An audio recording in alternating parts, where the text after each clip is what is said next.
Hi, I'm Greg Brockman here at Prospect Butcher Co. in Prospect Heights, Brooklyn. I'm here to talk to you about 6-inch boning knife, which is the perfect knife to add to your home collection if you're at all interested in butchering.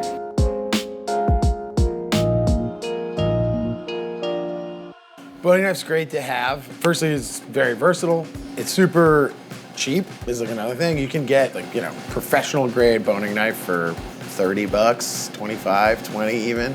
On top of it, since it is quite a small knife, it's only about 6 inches long, it's not like a huge difference from knives that most home cooks already are using.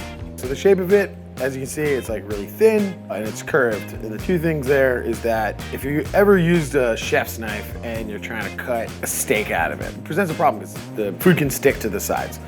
When the blade's so thin, you don't have any of that drag. The other part of it, it's also very thin to get into the joints and ride along bones, which is also why it's flexy. When you use this knife, you can save a little bit of money at the butcher's. We've got a whole chuck roll, which is a big piece of meat, and we're gonna pull out 4, maybe even 5, depending on how we wanna look at it, different cuts. I mean, you could get this at any decent butcher. I mean, you have to ask for it specifically. And I know you can get it at like Costco, I think. If any place that brings in meat, I'm sure your suburban supermarkets will have it too. You just gotta, you'll have to ask for it. So I'm gonna use the boning knife to separate this piece out into a few different cuts. So the first one is I'm gonna take out the Vegas strip steak, it's called sometimes. It's called a lot of different things, but it's a great little cut. Very similar to a flat iron if you've ever had it before. So as you can see, again, it's small, it's like nimble, it's sharp, and it's able to cut through these sort of narrow, thinner layers of meat without, nicking other parts of it or anything like that. Also, when we're cleaning it up, we're gonna do something called denuding, which is taking off the silver skin, which is another place that the boning knife really shines. Slip our knife in and we're cutting away at that really tough membrane. If you were to do this with a chef's knife, what's gonna happen is it's gonna kind of pull at it and make it a lot messier and more annoying. It's no different than peeling a hard vegetable, really. You're just getting in there and you're just cutting away at the tough material here. And again, even if you do make a mess out of it, right?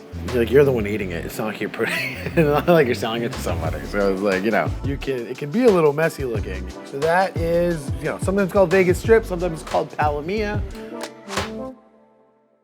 Next, I'm gonna pull off the chuck roll, or the chuck eye roll rather, which is a great braising cut. It's like the classic pot roast cut. It's my favorite. It's really, really, really nice. What I'm doing now is it's called seaming, where we're pulling up the muscles and cutting through the natural seam, which again, the boning knife, it's just because it's so small and nimble and thin, it makes quick work of it and makes everything easy without cutting into other stuff. So now I'm gonna pull out what's called the Denver here, and this is a great steak.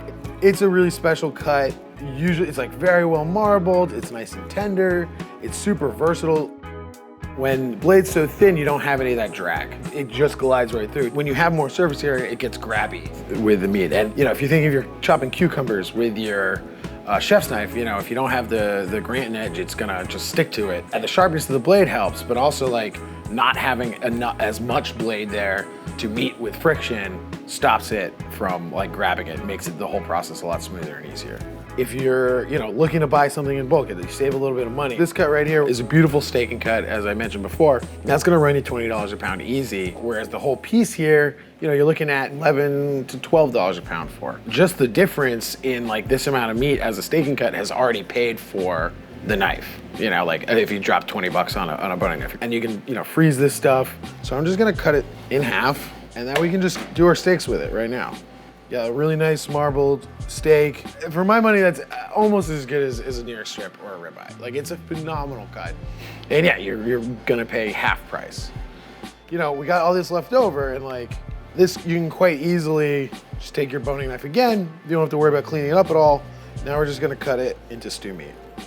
With just that one boning knife, I'm able to get 1, 2, 3, 4 cuts.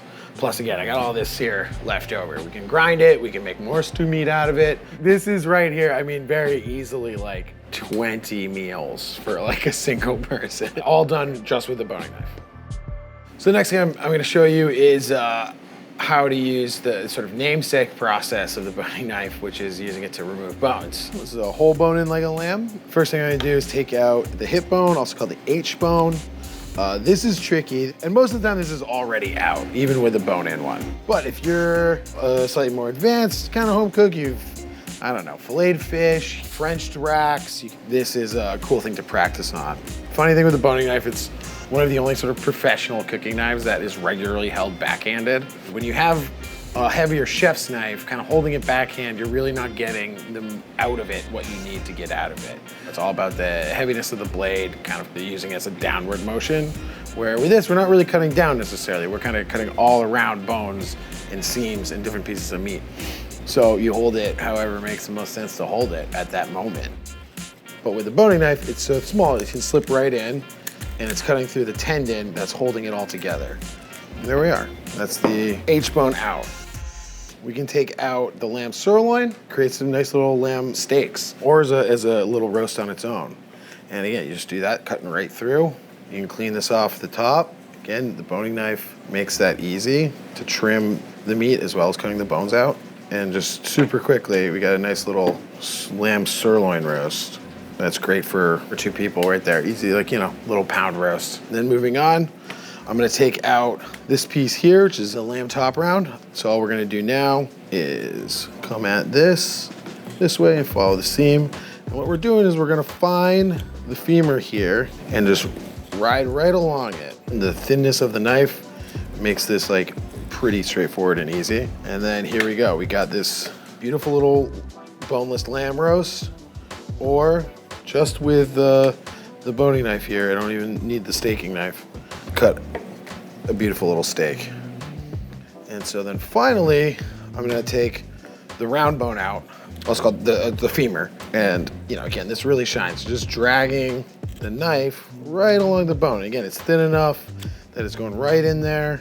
If you're trying to do this with a chef's knife, it's a real pain in the neck. You need to be so much more conscious of the size of that blade just because it's so thick to get it in to these sort of like smaller crevices. But with like almost no effort, I'm just freeing this bone entirely.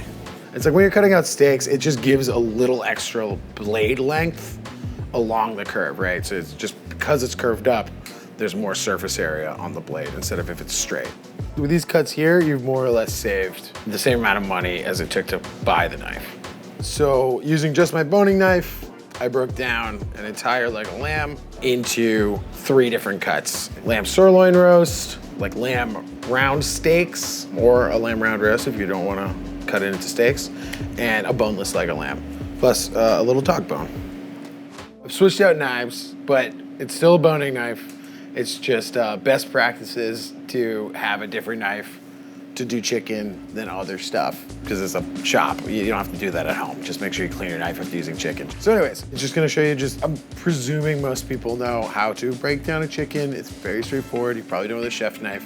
Thing is with boning knife, personally, I think it's a little easier. So first thing is cutting through, getting the wing off, which is very straightforward. Taking those off, again, boning knife, sharp enough, thin enough, it goes right through the joints, no problem. A second step, taking off the legs, which is kind of like one of those places boning knife I think shines. Again, it's so much lighter than a chef's knife that you can really kind of like flick at that hip joint and get that meat off nicely. I like to plant it, pull, so I get the oyster with it. Same thing on this side. Again, I'm just using the backhand because I find it more comfortable on this side. Again, just getting it nice and close, not losing any meat to the hip. And then finally, again, it's a sharp blade and it's strong enough that I can just cut right through the ribs that are holding the back to the breast area. There's your chicken broke down. I find it's a little easier not using something that's quite so heavy as a chef's knife. Because of its sort of like, middle weight, the boning knife, it just makes a little bit more of the detail stuff easier. You have an edge guard on it, you can put it in a jar, you can put it in with however you're storing any of your other knives. It'll go in there. It's not huge, it's small, and yes, it's sharp, but like, it's not like it's a specialized giant knife. It's easy enough, you can keep it around and use it when you need to. Started with a whole chicken and a boning knife, and we ended up with boneless skin on breasts, boneless skin on thigh, a whole leg and thigh, couple of wings, and bones for stock, namely a back and keel. Made quick work of it with a boning knife. You just quickly figure out like each tool has a job to do, and it's really, really clear what that job is by just looking at the geometry of it. And then, you know, expanding that out, the stuff that you spend the most time doing is the detail work. But just that fact alone, you just end up spending way more time with the boning knife. Because it's good at a lot of different little things, you're gonna be using it a lot. And now that you've seen what a boning knife can do, you should totally go out and get one. It's cheap, it's easy, it's versatile, it's not as scary as it looks. If you mess it up, it's not a big deal. Like, you're gonna be eating it anyway. It's a straight upgrade to your kit. It is the only knife you need to start butchering, yeah.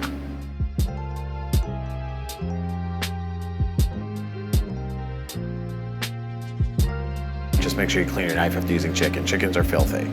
So you just wanna make sure that you're being as cleanly as possible with chicken. And yeah, this isn't some fly-by-night operation here. So like, I'm gonna use a different knife.